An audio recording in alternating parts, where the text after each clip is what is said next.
말씀을 보면 똑같은 단어가 계속 나오죠. 어떤 거예요? 정결, 정결. 그래서 정결한 자가 정결하리라. 정결하게 살지 아니하면 정결하여야만 되리라 하는 이 정결에 관한 이런 말씀이 쭉 나옵니다. 그러면서도 일반적으로는 상당히 어려운 말씀이에요. 이게 도대체 이 복잡한 게 또 레위기 같은 말씀이 또 나오나, 어떤 제사법이 또 나오나, 복잡하고 이해하지 못하는 그런 말씀들이 많이 나와요. 그러나 답은 하나입니다. 우리는 하나님 앞에 거룩해야 살 수 있다. 하나님 앞에 모든 죄를 회개하고 정결하게 씻어야, 그리고 거룩해져야 하나님 앞에 바로 설 수 있고 그 신앙생활이 기쁨의 삶이 될 수가 있다 하는 말씀을 가르쳐 주기 위한 것입니다. 지난 18장에서 이제 고라 자손들이 참 하나님 앞에 도전하고 아론에게 주신 권위에 함부로 참 도전하고 원망하다가 큰 재앙을 만나게 되지요. 심지어는 14,700명이 연병으로 다 죽게 되는 거예요. 갑자기 땅이 열려서 죽고 또 불타 죽고 연병으로 죽고 이런 죽음의 일들이 쫙 일어납니다.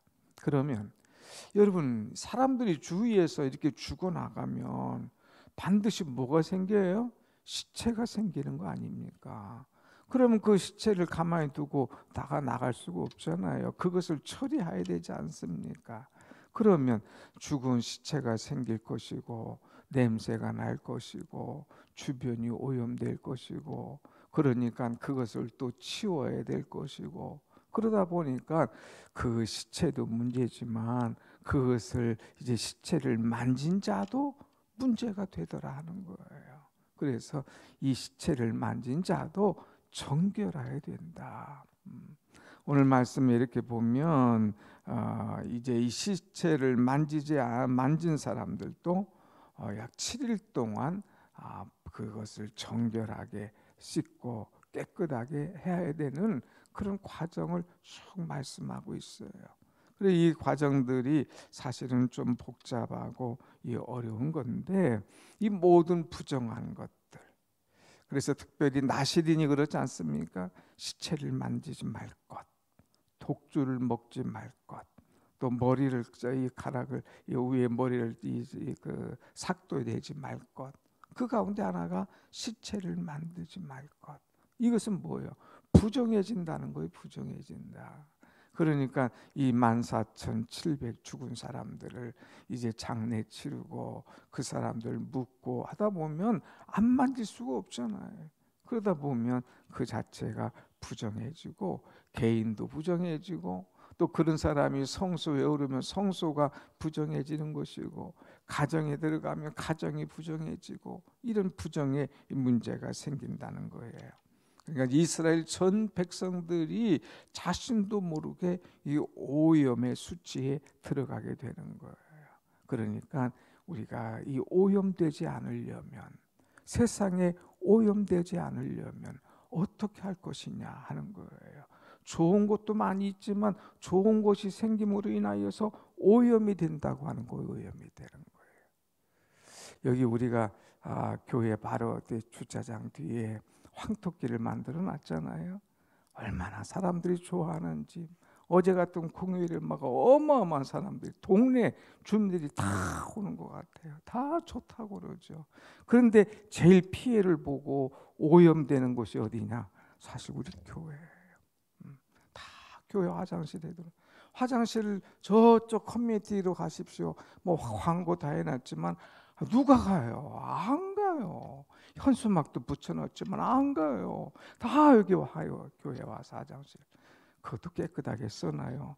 벌써 오염되고 난리가 되는 거예요.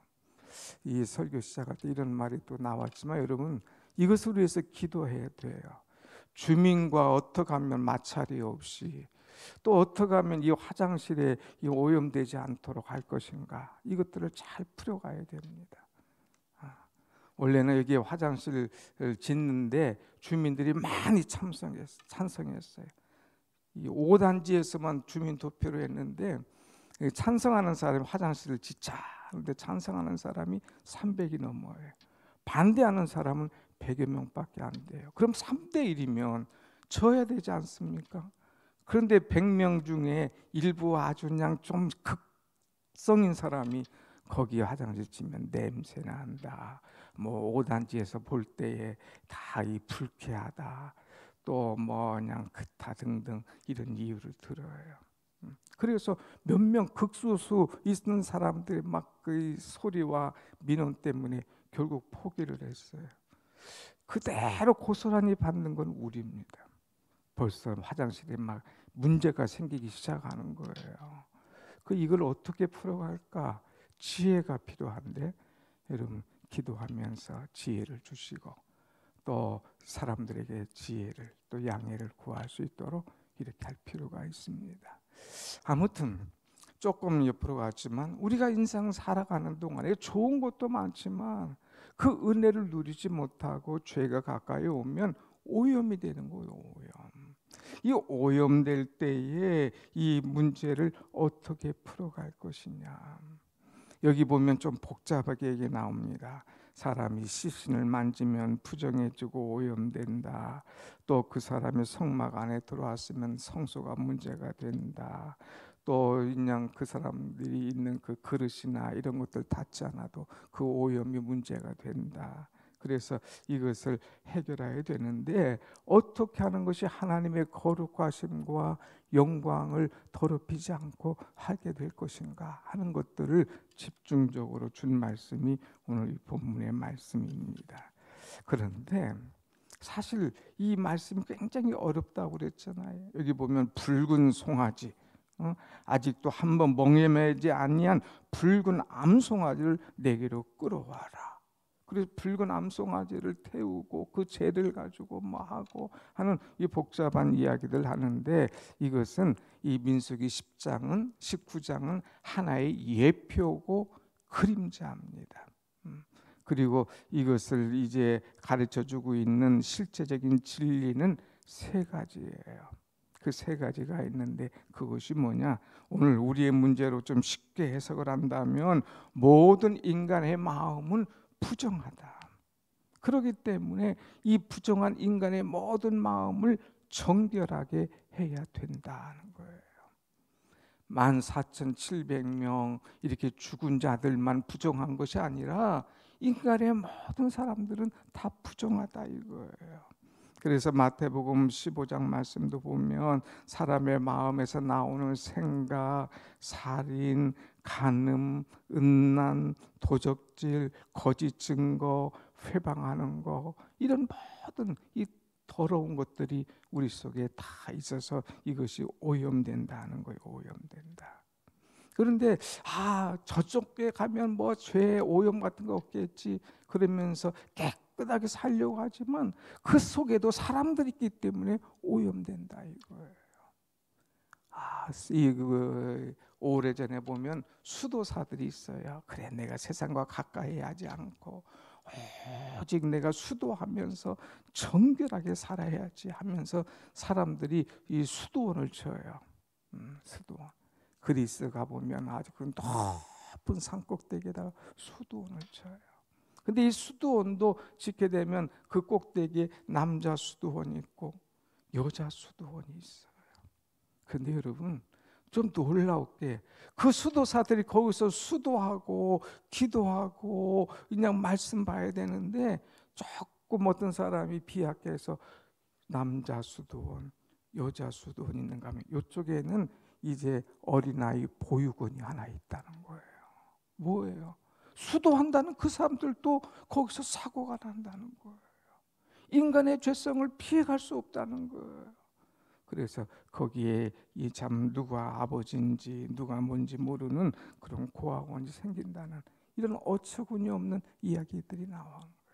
이것은 뭐냐? 인간은 다 죄인이다 이거예요. 그 생각에서 자기도 모르게 이런 죄를 자꾸 범하게 된다고 하는 거예요.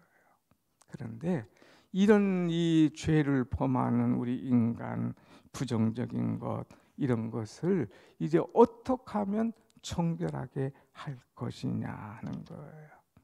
물론 오늘 본문에는 이제 생각지 못한 이 붉은 암송아지를 이야기합니다. 근데 여러분, 붉은 암송아지는 정말 이 세상에 그냥 몇 수십 년 만에 한번 나올까 말까 하는 그런 것들이죠. 그런데 오늘 이 붉은 암송아지 한 번만 표현 아니라 거기 여러 가지로 표현하고 있습니다. 붉은색, 홍색 실 이런 것들 붉은 것으로 많이 이렇게 표현하고 있는데, 이 모든 것은 그리스도의 피를 우리가 연상해 볼 수가 있어요. 이 세상의 모든 죄, 인간의 방법으로는 해결할 수가 없다. 오직 이 붉은 피만이 해결할 수밖에 없는 것이다 하면서 그리스도의 보혈을 예표해 주고 있습니다. 그러면서 우리가 정말 하나님 앞에 정결하게 하려면 어떻게 해야 될 것인가? 이 본문에 보면 두 가지가 나와요. 하나는 이제 그야말로 중생하여야 된다는 거예요. 또 하나는 정결하는 이 정화가 되어야 된다고 하는 것입니다.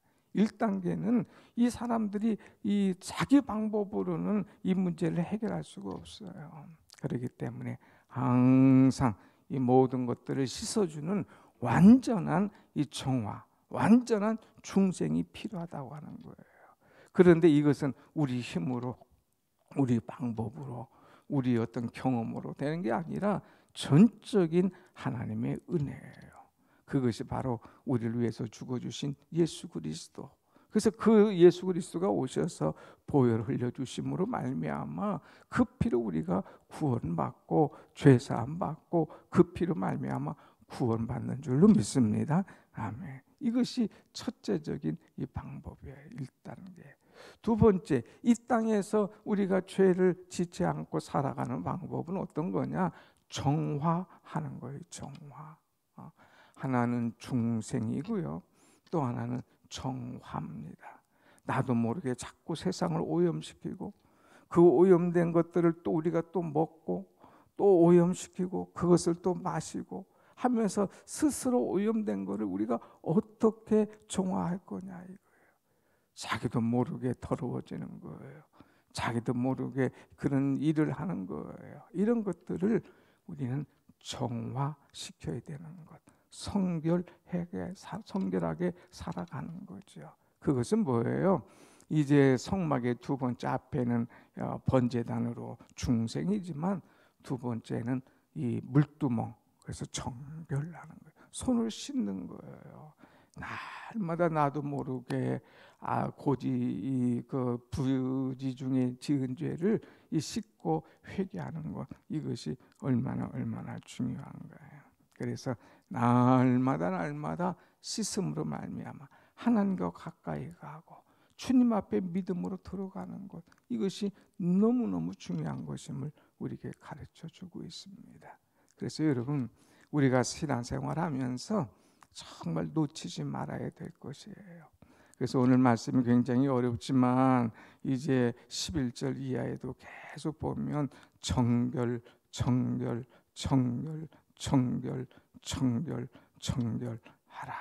거예요. 부정하게 되지 말고, 나도 모르게 부정하게 되고 나도 모르게 더럽히고 나도 모르게 오염 받을 수 있다 이거예요. 그것들을 날마다 씻을 수 있는 우리가 되어야 된다는 거. 오늘 우리는 예수 그리스도의 보혈의 피로 말미암아 중생의 은혜를 받은 줄로 믿습니다. 아멘. 그런데 그걸로 그치지 말고 날마다 우리의 죄를 씻어라 이거예요. 정결하게 해라 이거예요. 부지 중에 지은 것들 다 씻어야지, 씻지 않고 그대로 두면 다른 거 막 묻히는 거예요. 이 황토 아주 진하더라고요. 거기서 깨끗하게 씻지 않으면 또 어디 발바닥 묻으면 신발에 있으면 다 묻히는 거예요. 그러니까 이것을 깨끗하게 씻고 와야 되지 않습니까? 오늘 우리도 이런 모든 것들 자꾸 씻어야 기쁜 거예요. 즐거운 거예요. 하나님 앞에 기쁘고 즐겁고 은혜의 삶을 사는 비결을 가르쳐 준 것이 오늘의 이 말씀입니다. 그래서 18장에서 더러워진 것들, 시신들 어떻게 처리할 것인가, 우리가 같이 부정하지 않는 비결이 뭔가 하는 것을 말씀해 주고 있는데, 자, 좀 어려웠지만 다시 정리했습니다. 오늘 중생의 축복받은 우리들은 날마다 정결하게 살기 위해서 노력하고, 또 날마다 정결할 때에 주의 은혜가 우리에게 크게 더 임할 줄로 믿습니다. 아멘. 그래서 오늘 찬송이 특별히 의미가 있는 거예요. 그래서 집에 가서도 258장 보면 샘물과 같은 그 보혈 주님의 피로다. 보혈의 죄를 씻으면 정하게 되겠네. 날마다 은혜 받은 우리는 날마다 죄를 씻어야 돼요. 깨끗하게 해야 돼요. 다른 것을 오염시키지 않아야 됩니다. 늘 주의 말씀과 은혜로 정결한 삶, 깨끗한 삶을 이루면서 하나님이 나라 갈 때까지 의롭고 거룩하게 살아가는 여러분과 제가 되기를 간절히 원합니다. 아멘. 기도하겠습니다. 은혜로우신 하나님 감사합니다. 저희들 특별히 사랑하여 주시어서 이처럼 오늘 또 이